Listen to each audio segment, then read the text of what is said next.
Bonjour à tous, bienvenue dans Retrospectra, l'émission qui fait la rétrospective des événements geek, e-sport et pop culture de la scène locale et internationale.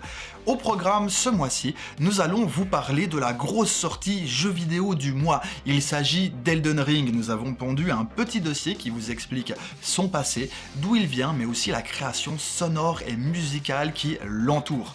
En parlant de musique, nous avons envoyé notre équipe faire un petit reportage. Il y a eu en effet, le 5 mars dernier, un concert organisé par la fondation Sion Violon qui était en partenariat avec la chaîne du Bonheur. Tous les bénéfices de ce concert vont être reversés aux victimes de la guerre en Ukraine.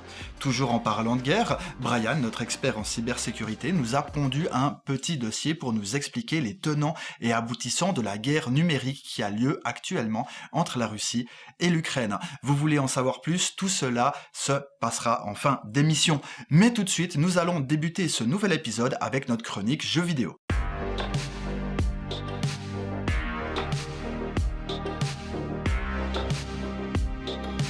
Nous allons vous parler aujourd'hui du phénomène jeu vidéo sorti du coup ce 25 février. C'est déjà un classique parmi les classiques et il peut se targuer d'être le digne successeur d'une lignée très estimée parmi les joueurs, les Souls Games. Je parle bien entendu d'Elden Ring. C'est un jeu vidéo d'action RPG ou jeu de rôle développé par From Software et édité par Bandai Namco.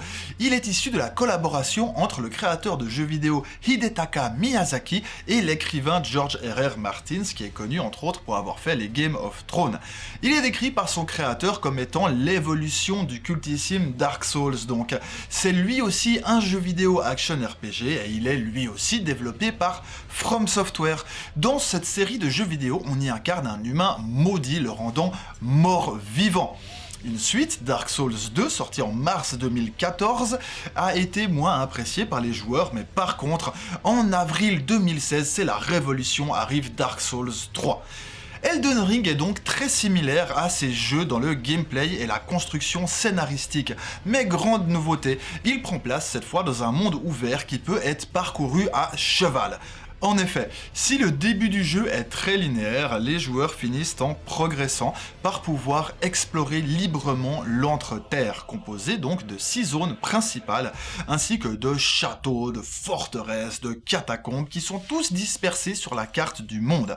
Tout au long du jeu, les joueurs vont alors rencontrer des PNJ et des ennemis, dont les fameux demi-dieux qui gouvernent chaque zone principale. Ils vont constituer les principaux boss de ce jeu vidéo. Le combat dans Elden Ring s'appuie fortement sur des éléments de jeu trouvés donc dans les précédents de la série. Les combats se font essentiellement au corps à corps avec l'utilisation de compétences et de capacités magiques. Il y a de nombreuses mécaniques de blocage et d'esquive. S'il y a cependant une nouveauté dans cet Elden Ring, vous allez pouvoir utiliser des invocations. Les joueurs peuvent en effet summon une grande variété d'esprits à collectionner cachés sur la carte, dont beaucoup d'ennemis que vous aurez précédemment vaincus. Impossible de parler de combat sans parler de difficulté dans les Souls Games. En effet, dans cette saga est reconnue pour être hardcore. Sa technicité n'égale que le sentiment d'accomplissement qui se génère à chaque victoire. Les boss sont très difficiles à battre et fonctionnent en attaquant avec différents patterns d'attaque à comprendre. Timing et concentration seront donc la clé pour pouvoir les mettre à terre. Le scénario, quant à lui, est comme toujours dans les Souls Games très poétique. Comme dans le cinéma, Hidetaka Miyazaki choisit de montrer plutôt que de dire. Les décors sont donc partie intégrante du storytelling. Souvent, le joueur va devoir se retrouver à réfléchir et analyser son environnement pour pouvoir comprendre toute l'histoire du jeu et ce qu'elle raconte. On imagine vite que tout dans les Souls Games se mérite. Le joueur doit faire preuve de persévérance pour dompter son univers et bien entendu, Elden Ring ne fera pas exception à cette règle. Ce jeu reçoit un accueil extrêmement favorable de la part de la presse et des joueurs. Il recueille la note de 97 sur 100 pour sa version PlayStation et la note de 95 sur 100 pour sa version PC et Xbox sur le site Metacritic, qui est un site de référence pour critiquer les jeux. Il devient du coup le jeu From Software le mieux noté sur ce site. Bon, assez parlé gameplay. On évoque souvent Hidetaka comme un génie, mais on oublie régulièrement sa comparse Yuka Kitamura, une musicienne mais surtout compositrice née en avril 1990 au Japon, qui elle gère l'aspect sonore des Souls. Son travail avec Hidetaka fut notamment récompensé par un award prestigieux, le NAVGTR, en 2016 suite au succès incroyable de la bande originale de Dark Souls 3. Elle a ainsi prouvé sa capacité à maîtriser les orchestres classiques, mais pas que. Dans son travail sur Sekiro, sorti en mars 2019, elle réussit à exploiter le potentiel des instruments traditionnels japonais, notamment les tambours wadaiko, illustrant les temps des guerriers de la période Sengoku, et la flûte shinobu qui côtoie violon, violoncelle et sa propre voix pour les moments plus intimistes. Elle a aussi travaillé pour Sunrise Inc., qui est un studio d'animation japonais fondé en 1972 et filiale depuis 1994 de Bandai. Le studio a produit et animé de nombreuses séries, comme Nicky Larson, Cowboy Bebop, Gintama, Code Geass, mais aussi à l'origine de la grande saga des Goodman. Cette compositrice mémorable re-signe pour Elden Ring. Comme souvent, il y a très peu de musique d'ambiance, juste un pesant silence qui vous laisse entendre vos bruits de pas, ainsi que ceux d'un envahisseur qui ne demande qu'à vous plonger sa lame dans le dos. Ou alors le bruit de la respiration d'une créature atroce qui vous attend après un tournant pour vous saisir. Mais ce choix sert surtout à vous préparer à une véritable explosion symphonique. Au moment critique, entrée en scène de boss découvert d'une zone spectrale, on ne peut pas parler de l'expérience Souls sans parler de ce parti pris d'aborder la musique comme soutien émotionnel. Et en parlant de soutien, nous avons ce mois-ci envoyé notre équipe au concert de soutien organisé par la Fondation Sion Violon avec la chaîne du Bonheur. En effet, les recettes seront reversées à cette association pour aider la population ukrainienne qui traverse des temps difficiles.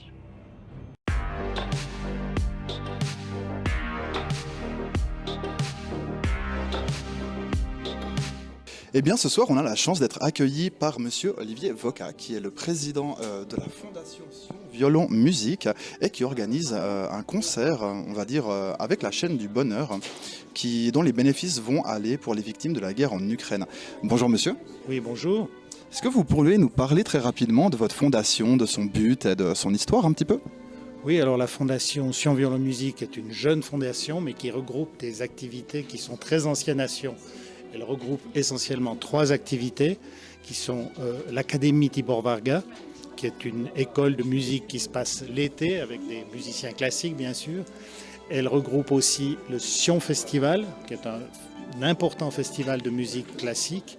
Et enfin, elle regroupe les concours de violon internationaux pour adultes et pour juniors qui sont donnés alternativement une année junior, une année adulte. Très bien. Est-ce que vous pouvez dire un mot au sujet du concert de ce soir peut-être ? Alors ce soir c'est un concert qui est organisé en faveur des victimes de la guerre en Ukraine. Donc ce concert était prévu initialement pour la SPA, mais vu l'urgence de l'Ukraine, on a changé l'affectation d'entente avec la SPA. Et donc tout le bénéfice de cette soirée, de ce concert, où les artistes jouent gratuitement aussi, eh bien, sera à travers la chaîne du Bonheur adressé à l'Ukraine pour aider un tout petit peu, les victimes de ce drame horrible. Alors, je suis actuellement accompagné de Monsieur Didier Métraillé. Bonjour. Bonjour. Donc, qu'est-ce que ça vous fait de participer à un tel événement ? Ça me fait vraiment très plaisir. J'ai déjà eu l'occasion de participer au festival de Sion Festival les années précédentes. Et donc c'est toujours un plaisir de faire partie de ce magnifique festival et de cet événement qui en plus s'est transformé en soutien pour l'Ukraine. Et donc je trouvais d'autant plus fort et important d'en faire partie. On va parler un petit peu de vous du coup maintenant. Donc j'ai entendu dire que vous étiez percussionniste principalement. Qu'est-ce qui vous a motivé à prendre cette spécialité ? Alors moi en fait je suis un peu tombé dedans, un peu comme Obélix, parce que mon père était percussionniste. Donc déjà tout petit, dans la maison, je tapais sur les casseroles et les poufs. Et donc ça c'était pas vraiment un choix, ça s'est vraiment imposé un peu naturellement. Et donc j'ai commencé les cours avec mon père, puis ensuite avec d'autres profs. Et quand j'ai eu l'âge de 15 ans, 16 ans, j'avais l'opportunité de rentrer en haute école de musique. Et donc assez naturellement, j'ai emprunté ce parcours. Voilà. Ouais. Je vois, et du coup, tout naturellement, c'est devenu vraiment une profession pour vous. C'est plus un hobby maintenant, c'est votre métier d'être musicien. Oui, ça a toujours été mon métier. J'ai jamais fait autre chose. Alors j'enseigne au conservatoire, un certain pourcentage, et puis le reste du temps, j'ai des projets comme sideman, comme dans la musique classique, dans la musique actuelle, et puis aussi d'autres projets, des créations que je fais moi-même, avec des associations, notamment le Chant des Lieux en Valais. Très bien, puis pour revenir un petit peu à la thématique principale de notre émission, qui sont les jeux vidéo. Oui. Vous, si je vous dis musique de jeux vidéo, ça vous fait penser à quoi, comme ça, spontanément? Alors moi, ça m'évoque tout de suite, je suis de la génération Nintendo, donc quand j'avais l'âge de commencer à jouer vers 10-12 ans, ces consoles arrivaient, donc moi c'est vraiment la musique de Mario Bros. Voilà, c'est celle qui m'a le plus marqué. Koji Kondo, voilà, d'ailleurs lui, je crois qu'il a aussi un peu débuté dans les années 80. Il a vu une annonce où je cherche compositeur de musique vidéo, puis il est parti dans le truc et c'est devenu une institution. Donc c'est vraiment ces musiques-là qui m'ont... Et puis également Zelda, c'était un jeu que j'adorais. Et d'ailleurs que je viens d'offrir à mes enfants sur PS5, non sur la Switch. Voilà, donc ça m'évoque ça et c'est des sons qui étaient très bruts. Donc il y avait peu de... il y avait peu de comment on dit ça, mince, petit blanc. Je veux dire de moyens pour avoir de la qualité musicale. Ouais, c'était très digitalisé et puis il y avait peu de mémoire vive en fait, donc du coup les sons étaient vraiment très bruts. Et voilà, ce que je trouve fou aussi dans ces musiques, c'est qu'elles tournent pendant des heures quand on joue. Et le challenge, c'est d'arriver à faire quelque chose qui ne soit pas rébarbatif et épuisant pour les oreilles.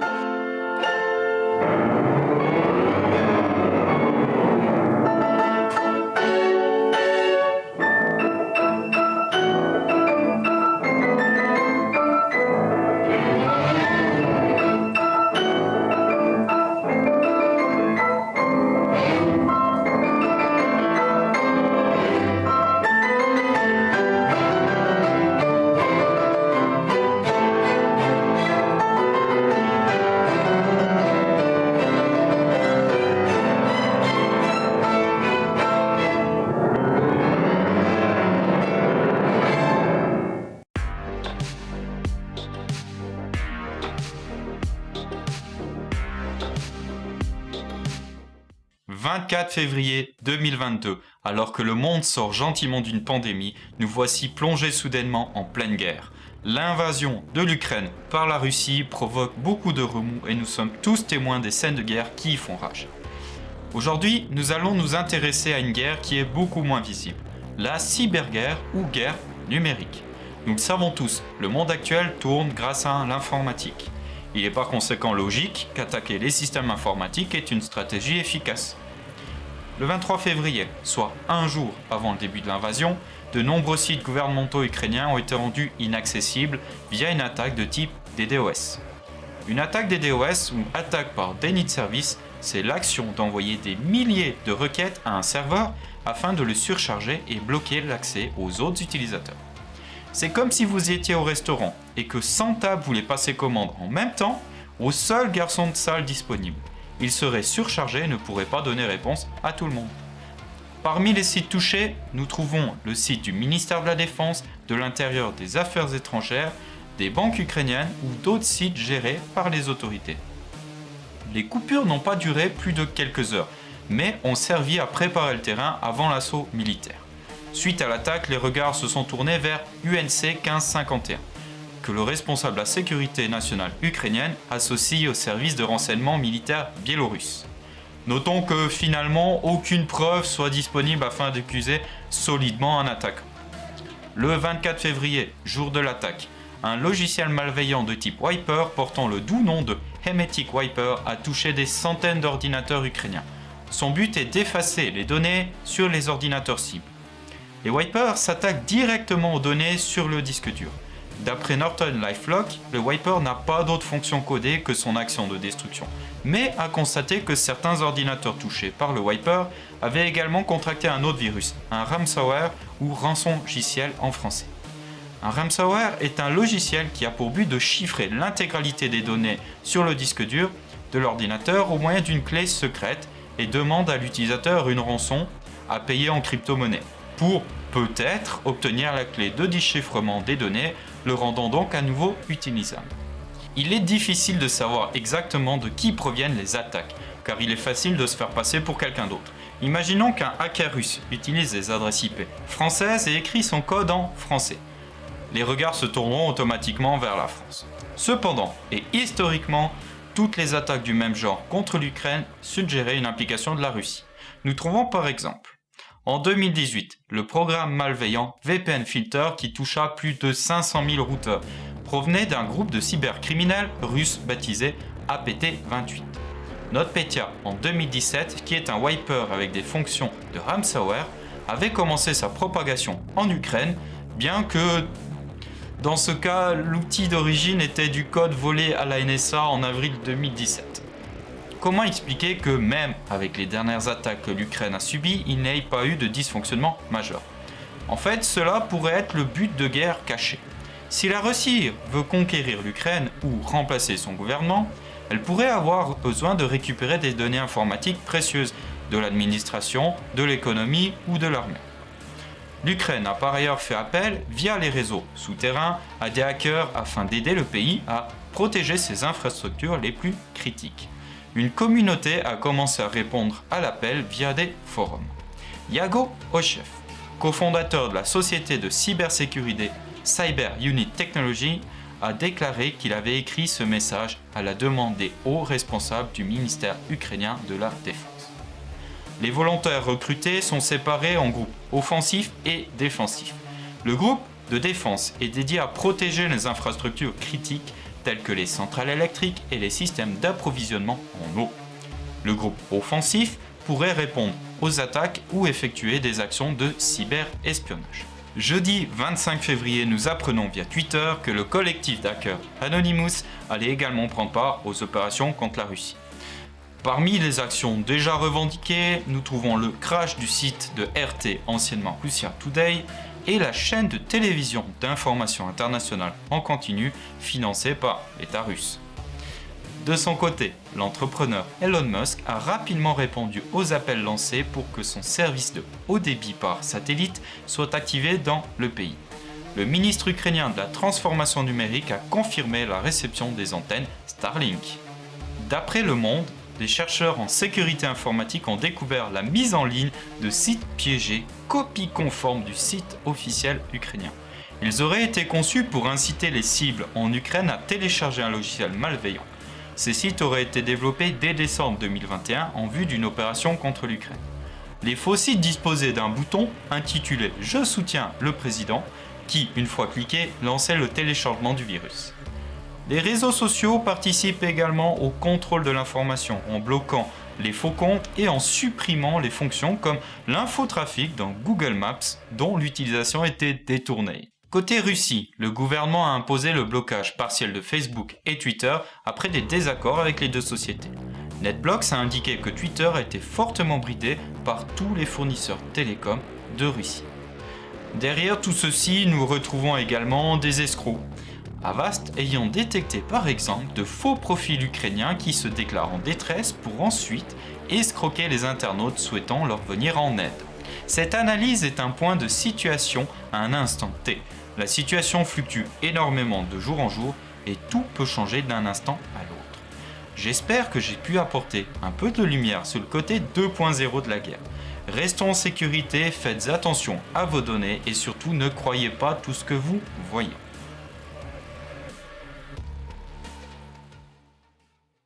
Joël vous a parlé du concert caritatif pour l'Ukraine qui a eu lieu le 5 mars à Sion. Si vous l'avez manqué, vous pouvez toujours effectuer un don à la chaîne du bonheur via le lien ci-dessous. Eh bien, Rétrospectra, c'est déjà fini pour aujourd'hui. Si vous regardez l'émission depuis YouTube, n'hésitez pas à laisser un petit commentaire et un pouce bleu. N'hésitez pas non plus à nous suivre sur nos réseaux sociaux. Ils sont là pour ça et ils s'affichent actuellement en bas de votre écran. Aussi, si vous souhaitez travailler avec nous ou soutenir l'émission, vous pouvez envoyer un email à l'adresse qui est affichée ici maintenant. En attendant, je vous fais d'énormes bisous à tous, je vous remercie d'être toujours aussi nombreux à nous regarder et j'espère vraiment vous revoir le mois prochain pour un nouvel épisode de Rétrospectra.